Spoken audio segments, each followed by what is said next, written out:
পরিচিতি ঘটাতে চাই এই লাঠি খেলার। এই আলোকেই আজকে উপজেলা প্রশাসন কিন্তু আয়োজন করেছে লাঠি খেলা এবং হাডুডু খেলার। যদিও বৈরী আবহাওয়া, এর মধ্যেও আমাদের আসলে আন্তরিকতার কোনো কমতি নেই। আপনারা উপভোগ করছেন গ্রাম বাংলার ঐতিহ্যবাহী লাঠি খেলা। এরপরেই আপনারা দেখবেন গ্রাম বাংলার আরো একটি ঐতিহ্য হাডুডু খেলা।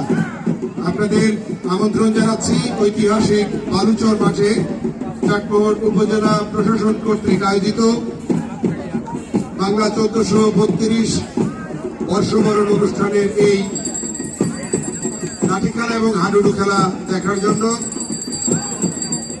আশা করি উপজেলা প্রশাসনের এই আয়োজন আপনাদের ভালো লাগবে।